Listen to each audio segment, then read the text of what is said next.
મિત્રો, આજના આ વિડીયોમાં આપણે 13 ફેબ્રુઆરી 2026 ને શુક્રવારે આવનારી મહા મહિનાની વદ પક્ષની વિજયા એકાદશી વિશે વાત કરવાના છીએ. આ વ્રતનો મહિમા, વ્રતની વિધિ, વ્રતની કથા સાંભળીશું તથા વ્રત કરવાથી શું ફળની પ્રાપ્તિ થાય તે પણ જાણીશું.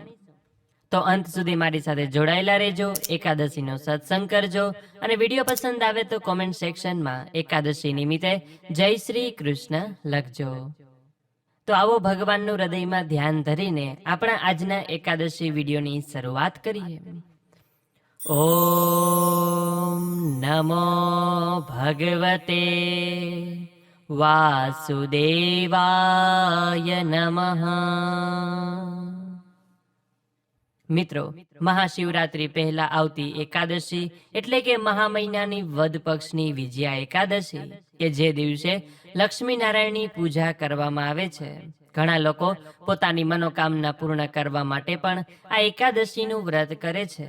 આ એકાદશીનું વ્રત કરવાથી તે વ્યક્તિના જીવનમાં શુભતા અને સૌભાગ્ય આવે છે. સાથે જ આ વ્રત કરવાથી જાણતા અજાણતા કરેલા બધા પાપો પણ નષ્ટ થઈ જાય છે. વિજયા એકાદશીનો અર્થ જ થાય છે વિજય, એટલે કે આ દિવસે ભગવાનની આરાધના પૂજા કરવાથી આપણને જીવનમાં વિજય અને શાંતિની પ્રાપ્તિ થાય છે. જો કોઈ વ્યક્તિ એવું કાર્ય કરવા જઈ રહી હોય કે જેમાં તેને સફળતા મળે, વિજય મળે, તો તે પહેલા તેને આ એકાદશીનું વ્રત અવશ્ય કરવું, કે જેનાથી ભગવાનના આશીર્વાદ રૂપે તેને તે કાર્યમાં સફળતા અવશ્ય મળશે. જેમ કે કોઈ નવા ધંધાની શરૂઆત કરતા હોય અને એ પહેલા આ એકાદશીનું શ્રદ્ધા અને ભાવપૂર્વક વ્રત કરે અને પછી તેના ધંધાની શરૂઆત કરે, તો કહેવાય છે કે ભગવાનની કૃપાથી તેને તે ધંધામાં અવશ્ય સફળતા મળે છે. કહેવાય છે કે આ વ્રત વ્યક્તિને આ જીવનમાં જ નહીં પરંતુ પાછલા જન્મમાં કરેલા પાપોમાંથી પણ મુક્તિ અપાવે છે. અને આપણા શાસ્ત્રોમાં એ પણ કહ્યું છે કે આ એકાદશીનો પ્રભાવ તે વ્યક્તિને ધર્મ, અર્થ, કામ અને અંતે મોક્ષની પણ પ્રાપ્તિ કરાવે છે. એવું માનવામાં આવે છે કે વિજયા એકાદશી વ્રત જીવનમાં વારંવાર થતી નિષ્ફળતાઓ, શત્રુ અવરોધો, માનસિક વેદના અને ભયથી મુક્તિ મેળવવામાં અત્યંત અસરકારક છે. પદ્મ પુરાણ અને સ્કંદ પુરાણમાં પણ આ વિજયા એકાદશીનું વર્ણન કરેલું છે.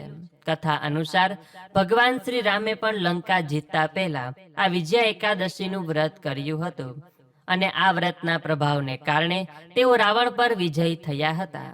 શાસ્ત્રોમાં જણાવાયું છે કે આ દિવસે વ્રત કરવાથી સોનું, જમીન, મકાન અને ગાયના દાન જેટલું જ પુણ્ય ફળ મળે છે.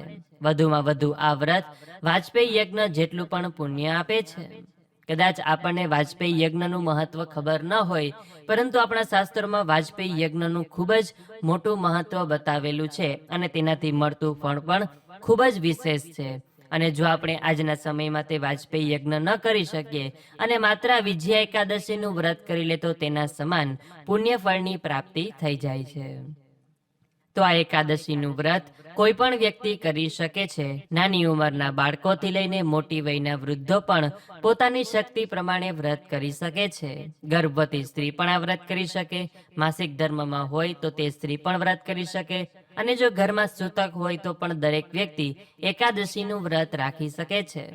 પરંતુ માસિક ધર્મમાં અને સૂતક કાળ સમયે ભગવાનનું પૂજન ન થાય, માત્ર આપ વ્રત કરી શકો છો.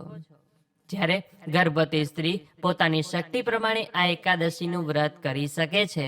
જો નિર્જળા ઉપવાસ ન થાય, પાણી ઉપર ઉપવાસ ન થાય, તો ફળાહાર કે ફરાળ લઈને પણ આ એકાદશીનું વ્રત કરી શકાય છે.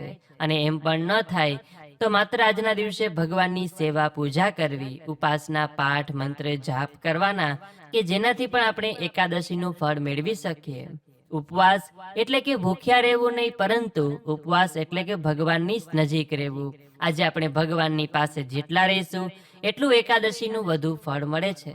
અને ભગવાનની પાસે રહેવું એનો અર્થ એ પણ નથી કે મંદિરની બાજુમાં બેસી રહેવું. ભગવાનની નજીક રહેવું એનો અર્થ એ છે કે આપણે ભગવાનનું નામ સ્મરણ કરતા રહીએ, ભગવાનને યાદ કરતા રહીએ. જ્યારે આપણે કંઈ બોલતા ન હોય, આપણું કાર્ય કરતા હોય, ત્યારે મનમાં ને મનમાં ભગવાનનું નામ સ્મરણ કરતા રહીએ. તેને ભગવાનની નજીક રહ્યા કહેવાય. આ રીતે પણ એકાદશીનું ફળ મેળવી શકાય છે. તો હવે જે કોઈ વ્રત કરે છે અથવા વ્રત નથી કરતા, તે લોકો એકાદશીની પૂજા કરી શકે છે. કે જેણે એકાદશીના દિવસે સવારે વહેલા ઉઠી નાહી ધોઈ નિત્ય કર્મ કરીને, સૂર્યદેવના દર્શન કરીને, અર્ધ્ય આપીને, તુલસી માતાના દર્શન કરીને આપણા ઘરના મંદિરમાં ભગવાનનું પૂજન કરવું. લક્ષ્મીનારાયણની મૂર્તિ હોય તો તેનું પૂજન કરી શકાય. રામ ભગવાનનો ફોટો મૂર્તિ હોય તો તેનું પણ આજે પૂજન કરી શકાય છે. ભગવાનની યથાશક્તિ સેવા પૂજા કરવી. ત્યાર પછી ત્યાં બેસીને આ એકાદશીની વ્રતની કથા સાંભળવાની. ખાસ કરીને આજે એકાદશી છે તો ભગવાનને તુલસી પત્ર અવશ્ય ચડાવવાના, અને જે પણ કંઈ પ્રસાદ ધરાવીએ તેમાં પણ 1-2 પાન તુલસીજીના મૂકવાના. અને બીજા દિવસે જ્યારે આપણે એકાદશીનું પારણું કરતા હોય ત્યારે ભગવાનના ચરણોમાં જે તુલસી પત્ર રાખ્યા હોય તે પોતે ભગવાનના ચરણામૃત તરીકે લઈ લેવાના. અને પછી ત્યાં જ બેસીને જો શક્ય હોય તો ભગવાનના પાઠ મંત્ર કરવા. અને એમ શક્ય ન હોય તો દિવસભરમાં જ્યારે પણ આપને સમય મળે છે ત્યારે પણ આપ પાઠ જાપ કરી શકો છો. કે જેમાંથી આજે હું ભગવાનના આપને 3 મંત્ર જણાવું છું, તેમાંથી એક મંત્રની માળા અવશ્ય કરજો. પહેલો મંત્ર છે ઓમ નમો નારાયણાય. બીજો મંત્ર છે ઓમ નમો ભગવતે વાસુદેવાય. અને ત્રીજો મંત્ર છે ઓમ રીમ રીમ શ્રીમ લક્ષ્મી વાસુદેવાય નમઃ. આ 3માંથી કોઈ એક મંત્રની માળા અવશ્ય કરજો. અને આ સિવાય જે નીતિ નિયમના ભગવાનના પાઠ કરતા હોય તે તો કરવાના જ. અને જો ન કરતા હોય તો શ્રી નારાયણ કવચનો પાઠ છે, વિષ્ણુ સહસ્ત્ર નામનો પાઠ છે, વિષ્ણુ 108 નામાવલીનો પાઠ છે, તે પણ આજના દિવસે કરી શકો છો. એ પછી આજનો આખો દિવસ જે રીતે વ્રત કરવાનો સંકલ્પ કર્યો હોય તે રીતે વ્રત રાખવાનો. અને સાંજે જ્યારે સમય મળે છે અથવા તો સવારે સમય મળે છે ત્યારે આપણા ઘર આસપાસ કોઈ નજીકમાં ભગવાનનું મંદિર હોય તો ત્યાં દર્શન કરવા જવાના. જરૂરી નથી કે એકાદશી છે તો આપણે લક્ષ્મીનારાયણ મંદિરે દર્શન કરવા જઈએ. કદાચ લક્ષ્મીનારાયણનું મંદિર ન હોય, કૃષ્ણ ભગવાનનું મંદિર ન હોય અને મહાદેવનું મંદિર હોય તો ત્યાં પણ દર્શન કરવા જઈ શકાય છે. બહેનોને જો સાંજે સમય હોય તો આડોશી પાડોશી સાથે બેસીને કે પછી સગા સંબંધીઓ સાથે ભેગા મળીને એકાદશીના કીર્તન કરવા જોઈએ. શ્રીનાથજીની ઝાંખી કરી શકાય, કૃષ્ણ ભગવાનના કીર્તન કરી શકાય છે. કે પછી ઘણા લોકો એકાદશીની સત્યનારાયણની કથા પણ કરતા હોય છે તો તે પણ આપ સાંજના સમયમાં કરી શકો છો. અને રાત્રે થઈ શકે તો 12 વાગ્યા સુધીનું જાગરણ કરવાનું અને ત્યારે પણ ભગવાનના પાઠ કરવાના. અને આ રીતે વધુમાં વધુ સમય આજે ભગવાનને સમર્પિત કરીને એકાદશીનો દિવસ પસાર કરવાનો. બીજા દિવસે શુભ મુહૂર્તમાં એકાદશી વ્રતના પારણા કરવાના. એટલે કે 14 ફેબ્રુઆરી 2026 શનિવાર સવારે 7:23 થી 9:21 સુધીમાં આ એકાદશી વ્રતના પારણા કરી લેવાના. પારણા એટલે કે બીજું કંઈ નહીં પરંતુ એકાદશી વ્રતને પૂર્ણ કરવાનો. જે આપણે ઉપવાસ હોય તે કોઈ પણ વસ્તુ ખાઈને તોડવાનો. અને એ પહેલા ભગવાન પાસે આપણા વ્રતમાં થયેલી ભૂલચૂકની માફી માંગવાની. અને આપણું આ એકાદશીનું વ્રત અને પૂજા ભગવાન સ્વીકાર કરે એવી તેમના ચરણોમાં પ્રાર્થના કરવાની. એ પછી જો શક્ય હોય તો બ્રાહ્મણોને અથવા જરૂરિયાત ગરીબ લોકોને દાન પુણ્ય કરીને વ્રતના પારણા કરવાના. તો આ રીતે વિજયા એકાદશીનું મહત્વ આપણા શાસ્ત્રોમાં લખાયેલું છે. તો હવે આપણે આ એકાદશીની વ્રતની કથા સાંભળીએ કે જે સ્વયં શ્રી કૃષ્ણ ભગવાને યુધિષ્ઠિરને કહી હતી. તો બોલીએ શ્રી રામચંદ્ર ભગવાન કી જય, શ્રી વિષ્ણુ ભગવાન કી જય, એકાદશી માત કી જય. યુધિષ્ઠિરે પૂછ્યું કે હે વાસુદેવ, હે કૃપા સિંધુ, મહાવદી એકાદશીનું શું નામ છે તે કૃપા કરીને કહો. ત્યારે શ્રી કૃષ્ણે કહ્યું કે હે રાજેન્દ્ર, માઘવદી એકાદશીનું વ્રત કહું છું તે સાંભળો. આ એકાદશીનું નામ વિજયા છે. આ એકાદશીનું વ્રત કરનાર સદા જય પામે છે. તેના વ્રતનું મહાત્મય સઘળા પાપોને હરનાર અને ઉત્તમ છે. નારદના કહેવાથી બ્રહ્મા બોલ્યા કે પાપ હરનારી ઉત્તમ કથા સાંભળો.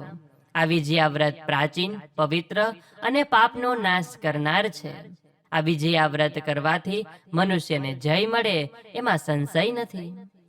રામ 14 વર્ષ વનવાસ ગાળવા માટે સીતાજી અને લક્ષ્મણની સાથે પંચવટીમાં જઈ વસ્યા. એક દિવસ રાવણ સીતાને હરી ગયો. આથી સુગ્રીવની મદદથી વાનર સૈન્ય એકઠું કરી રામ સીતાની શોધ કરવા નીકળ્યા. સીતાની શોધ માટે રામ ભક્ત હનુમાનજીએ મોટું કાર્ય કર્યું અને પછી સમુદ્ર પાર કરવા માટે રામે લક્ષ્મણને કહ્યું કે સમુદ્રના અગાધ જળને કયા પુણ્યથી તરી શકીશું? લક્ષ્મણે કહ્યું કે હે મહારાજ, હે પૂરણ પુરુષોત્તમ, આપ જ આદિદેવ છો. આ દ્વીપમાં 2 કોસને છેટે એક આશ્રમ છે. તેમાં બકદા લભ્ય મુનિ રહે છે. તેમણે ઘણા બ્રહ્માઓ દીઠા છે. માટે એ પુરાણ મુનિ શ્રેષ્ઠને પૂછવાથી તેનો ખુલાસો મળશે. પછી શ્રી રામે મોટા મુનિ પાસે જઈ મસ્તક નમાવી નમસ્કાર કર્યા. ત્યારે પુરુષોત્તમ રામ આવ્યા છે એમ જાણી આપ ક્યાંથી પધાર્યા? એમ મુનિરાજે પૂછ્યું. ત્યારે શ્રી રામે કહ્યું કે મહારાજ, હું આપની કૃપાથી લંકાના રાક્ષસોને જીતવા માટે સૈન્ય સાથે સમુદ્ર કિનારા સુધી આવ્યો છું. હવે આ સમુદ્ર પાર ઉતરી શકાય તેવો ઉપાય કૃપા કરીને કહો. મુનિરાજે કહ્યું કે હે રામ, વિજયા નામની જે પ્રસિદ્ધ છે એવી મહાવદી એકાદશીનું વ્રત કરવાથી સમુદ્ર પાર કરી અવશ્ય વિજયને પ્રાપ્ત કરશો, તેમાં સંશય નથી. હવે ફળ આપનારી વિધિ સાંભળો. 10મીને દિવસે સોના, રૂપા, તાંબા અથવા માટીનો એક ઘડો લેવો. પછી સ્થંડિલ કરી તે પર 7 ધાન્યને પાથરી તેના ઉપર 5 પલ્લવ વાળા જવથી ભરેલા ઘડાને મૂકીને તેના પર જળથી ભરેલું ત્રભાણું મૂકવું. ત્રભાણાની અંદર વિષ્ણુની મૂર્તિ પધરાવી એકાદશીને દિવસે પ્રાતઃ સ્નાન કરી સ્થાપિત ઘડા ઉપર ચંદન, પુષ્પ, ધૂપ, દીપ, નૈવેદ્ય વગેરે ઉપચારોથી નારાયણની પૂજા કરવી. આખો દિવસ દેવની પૂજામાં પસાર કરવો અને આખી રાત્રિ જાગરણ કરવું. 12ને દિવસે સૂર્યોદય સમયે પેલો ઘડો નદી, તળાવ અથવા કોઈ જળાશય પાસે રાખવો. ત્યાં વિધિથી તેની પૂજા કરવી. તે કુંભ અને નારાયણની મૂર્તિ ઉત્તમ બ્રાહ્મણને દાનમાં આપી દેવી. હે રામ, તમે સૈન્ય સાથે વિધિથી આ વ્રત કરો. મુનિરાજના કહેવા પ્રમાણે વ્રત કરવાથી તેમનો વિજય થયો. એટલા માટે હે નારદ, વિજયા એકાદશીનું વ્રત કરવું, તેના પાઠ અને શ્રવણથી વાજપેયી યજ્ઞનું ફળ થાય છે.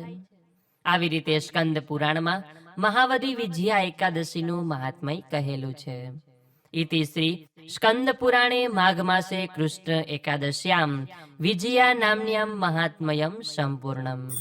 તો બોલીએ શ્રી વિષ્ણુ ભગવાન કી જય, શ્રી રામચંદ્ર ભગવાન કી જય, એકાદશી માત કી જય. તો મિત્રો, આશા રાખું છું કે આપ સૌ લોકોએ મારી સાથે આજે આ મહા મહિનાની વદ પક્ષની વિજયા એકાદશીની કથા મહિમા સાંભળ્યું હશે અને આપ સૌ લોકોએ પણ એકાદશીનું વ્રત કર્યું હશે. તો ભગવાનને અમે એટલી જ પ્રાર્થના કરીએ છીએ કે એકાદશી કરી હોય ન કરી હોય, પરંતુ આજે કરેલી સેવા પૂજા આપ સ્વીકારજો. તેમના ઘર અને પરિવારને સુખ સંપન્ન રાખજો, સમૃદ્ધિ બનાવી રાખજો અને તેમના ઘરમાં લડાઈ ઝઘડો કલેશ કંકાસ કદી થાય નહીં એવી આપની કૃપા વરસાવતા રહેજો.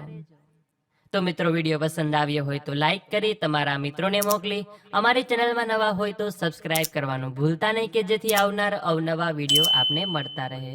તો આ સાથે હવે મને રજા આપો.